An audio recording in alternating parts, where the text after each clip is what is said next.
this meeting of the Senate Veterans Affairs Committee together, at this hearing, to order. Thank all of you for coming today, especially our witnesses. We have a number of members who are on the way, but we're going to, in interest of your time, we're going to go ahead and get started. Today's hearing is about the issue of suicide. As many people in the room know, this month in America is National Suicide Prevention Month across the country. Suicide's a terrible, terrible, terrible loss and wasteful loss of life and preventable loss of life.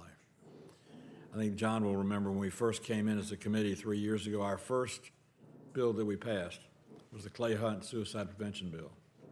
Passed this committee 99-0, and we will ask the Secretary and the other members from the VA here today to give us any report they might have on the progress on the implementation that's done in terms of Clay Hunt Act, but it's a very important act. In August of 2014, I held a hearing at Georgia State University as a member of this committee. It was a field hearing on the issue of suicide. The reason I did was because in that year, in the months leading up to August of 2014, the Georgia Principal VA Hospital on Claremont Road in Decatur had 3 suicides, 2 on campus. Some of it from mishandling of available tools for suicide, like pharmaceuticals and things of that nature. Others for a lack of awareness, and many for a lack of capacity. And that was the real thing that concerned me. So we began working in the Claremont VA Hospital in Atlanta to improve VA's response to suicide and to mental health issues. Suicide is a disease, and it is preventable. And there are many things that we can do. And to set the example, our staff director, Bob Hinkie, did a great job of seeing to it that every member of the staff, majority and minority, has been through the SAVE training for suicide prevention. SAVE stands for Signs of Suicide Thinking Should Be Recognized.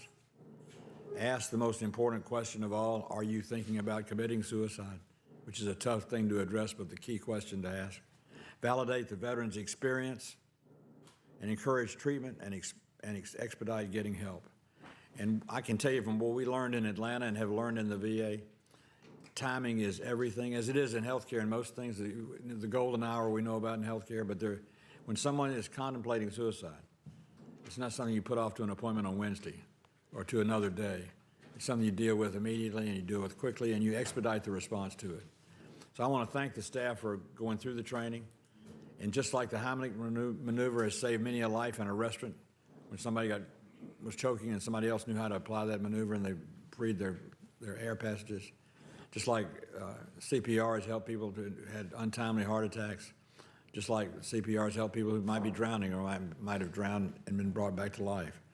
But being aware of the training that's necessary to save a life is critically important. We're going to see to it in our committee that we promote this training throughout the VA and throughout the government to see to it that we are saving lives and helping people to recover and restore their life. I want to thank Bob Hinkie for his commitment to doing it on the staff and thank all the staff members for having done it and thank the members of the committee for their effort as well. We have 2 panels today on the issue of suicide. Our first panel is Mr. John Day, Assistant Inspector General for Health Inspections. Second is Dr. Craig Bryan, Executive Director of National Center for Veterans Studies, University of Utah, and Dr. Matthew Kuntz, Executive Director of the National Alliance of Mental Health for Montana. We appreciate all 3 of you being here today. You'll be allowed to give up to 5 minutes of testimony. We don't have a whistle that blows at the end of 5 minutes, but after 10, you'll be in big trouble. So, and if you can, all your statements will be printed for the record and be memorialized in the record, and that will be by unanimous consent. With that said, we'll start with you, Dr. Day, and your testimony, and go down the list from there.